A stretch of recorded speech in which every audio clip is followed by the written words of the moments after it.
नमस्कार, बहुत स्वागत है आपका। आप देख रहे हैं ग्रांड ज्योतिष सीक्रेट। मेष राशि वालों, 20 नवंबर तक देवगुरु बृहस्पति और शनिदेव मिलकर बनाएंगे नीच भंग राजयोग। लेकिन इस राजयोग का फल आपको मिलेगा कि नहीं, और मिलेगा तो कितना, क्या करें कि सब कुछ अच्छा हो जाए, तमाम बातें जारी है। वीडियो के अंत तक बने रहें और यह प्रेडिक्शन चंद्र राशि पर आधारित है। मेष वालों, देवगुरु बृहस्पति जो ज्ञान के कारक ग्रह हैं, जो 9 ग्रहों में सबसे शुभ फल देने वाले ग्रह हैं, और शनि के प्रति इन तटस्थ रहते हैं। हालांकि लेकिन देखिए, देवगुरु जो मकर में आ रहे हैं तो वहां पर वो नीच के हो जाएंगे। मकर राशि में देवगुरु नीच के होते हैं, वक्री अवस्था में है, और शनिदेव भी वक्री होकर मकर में अपने ही घर बैठे हैं। ज्योतिष कहता है कि गुरु दुनिया का सबसे लाभकारी ग्रह है, जो भाग्य सम्मान को बढ़ाने वाला ग्रह है। और गुरु का गोचर ढेर सारे अवसर को लेकर तो आया है, लेकिन आपको क्या मिलेगा? क्योंकि गुरु शिक्षा का कारक है, यात्रा का कारक है, व्यवसाय का कारक है, गुरु धन का कारक है, महिलाओं के लिए विवाह का कारक है। लेकिन आप मेष वालों के जीवन पे गुरु क्या देगा? देखिए, देवगुरु बृहस्पति आपके 9वें और 12वें भाव के स्वामी हैं, और इस समय आपके 10वें भाव में, 10वां भाव यानी करियर का भाव, नाम का भाव, प्रसिद्धि का भाव। अब 10वें भाव में जब गुरु आएंगे वक्री अवस्था में, और शनिदेव यहाँ बैठे हैं, तो दोनों मिलकर आपके जीवन में क्या करेंगे? कोई बड़ा सपना सच करेंगे, आपको उपलब्धियां भी दिलाएंगे। क्योंकि गुरु आपके कर्म के घर में होंगे तो कर्मों का फल तो देंगे। आपको चारों दिशाओं से आपकी जय जयकार होगी, आपका सम्मान बढ़ेगा, शाबाशी मिलेगी, सराहना होगी। और अगर आप व्यवसायी हैं तो व्यवसाय से संबंधित यात्राएं होंगी जो आपको लाभ करवाएंगी। हालांकि जो लोग जॉब करते हैं उनका वेतन बढ़ेगा, उनकी पदोन्नति होगी। इस समय भविष्य की योजनाओं को ध्यान में रखकर अगर आप आगे बढ़ते हैं तो करियर में नई योजनाएं बनाएंगे। और धन के मामलों में एक जो देवगुरु बृहस्पति हैं वो आपको सहज रखेंगे, यानी धन बढ़ाते जाएंगे। लेकिन दूसरे भाव पर गुरु की दृष्टि है, धन भाव पर गुरु की पॉजिटिव दृष्टि है, सकारात्मक दृष्टि है, और ये धन भाव पर दृष्टि आपके धन को बढ़ाएगा, परिवार के सदस्यों को एकजुट करके रखेगा। जरूरी खर्चों के लिए आप ध्यान धन को रखिए, बचा के तो ज़्यादा अच्छा है। हालांकि रिश्ते नाते सब कुछ आप चतुराई से संभालेंगे।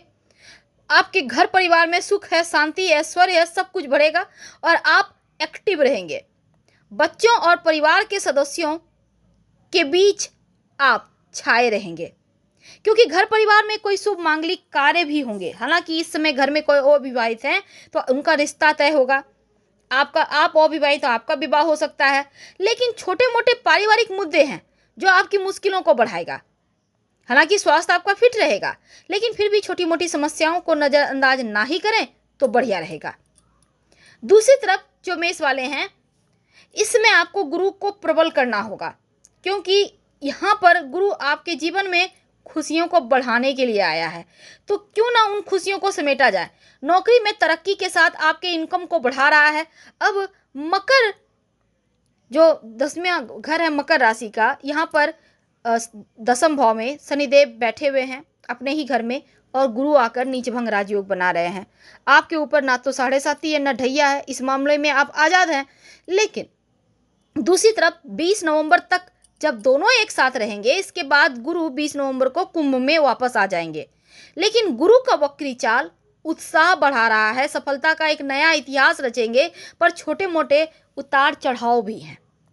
आखिर वो क्या उतार चढ़ाव? देखिए, आपकी राशि जो वक्री चाल है 10वें भाव में होगा, तो व्यापारियों को सफलता तो दिलाएंगे, और योजनाएं भी एक एक करके पूरी होती जाएगी। आप जो चाहेंगे वो पूरा होगा, पर एक एक करके। जो लोग जॉब करते हैं उनका वेतन बढ़ेगा, हो सकता है पदोन्नति हो जाए। लेकिन भविष्य को ध्यान में रखकर अगर कुछ योजना बनाकर धन इन्वेस्ट करेंगे तो वो लाभ देगा। अपनों के साथ अपनों के तमाम ज़रूरतों को पूरा करते हुए आप खुशी महसूस करेंगे। हालांकि शनि जो ग्रह है ना, गुरु के साथ बैठकर जो यहाँ पर योग बनाएंगे, और ये 9 ग्रहों में सबसे शुभ फल देने वाले जो गुरु हैं हमेशा ही जीवन में सकारात्मक फल देते हैं, अंधेरे में प्रकाश की किरण की तरह आते हैं। और नीच भंग राजयोग आपके जीवन में एक प्रकाश है। तो अपना ज्ञान और विवेक गुरु जब नीच राशि में प्रवेश करते हैं ना तो उतना अच्छा नहीं माना जाता, लेकिन चूंकि यहाँ नीच भंग राजयोग बना रहे हैं तो यहाँ लाभ ही है। लेकिन कभी कभी आपको अपने बुद्धिमानी पर, अपने ज्ञान पर ही शक होगा, कभी कभी आप सही डिसीजन नहीं ले पाएंगे, अपने ही ऊपर आपको संदेह होगा। तो गुरु के नीच में गोचर करने से निर्णय लेने में थोड़ी परेशानियां होंगी। इसी कारण 20 नवंबर तक जो भी करें उतावलेपन में ना करें, सावधानी पूर्वक धीरे धीरे आगे बढ़ें। और गुरु के नीच में जाने का चूंकि अलग महत्व है।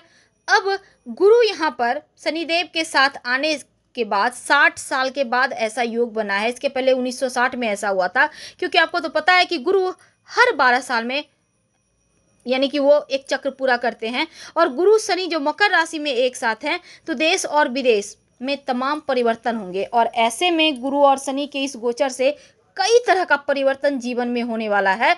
और गुरु का चूंकि यहाँ पर 20 नवंबर तक मकर में रहने से आपके जो मेष वाले हैं आपको शुभ फल देंगे। लेकिन गुरु का यहाँ पर एक सुंदर सा संयोग बना है जिसको कहते हैं धर्म कर्माधिपति योग। अब ये योग क्या है? ये जीवन में खुशियों को बढ़ाता है, शुभ मंगल कार्य करवाता है। अपना मकान होना, अपनी प्रॉपर्टी होना, शादी विवाह के योग होना, संतान की प्राप्ति होना, ये सभी चीजें आपके जीवन में देने वाला है। तो ये समय शुभ परिणाम देने में जुटा हुआ है। शनिदेव जो न्याय के देव है, मेहनत के देव है, अनुशासन के देव है। और उनसे जुड़े हुए अगर आप कोई कार्य करते हैं, जैसे जमीन के नीचे से निकलने वाली चीजों के शनिदेव के अंदर में आता है, पेट्रोलियम, कोयला, माइनिंग, या फिर आप जैसे आलू प्याज वगैरह भी आता है, वो खराब चीज़ नहीं है, अच्छा ही चीज़ है। तो शनि गुरु के योग से क्या होता है? मेहनत करवाएगा, मेहनत का फल मिलेगा। स्वभाव में विनम्रता जितना रखेंगे उतना लोगों को आप अपनी तरफ आकर्षित कर पाएंगे।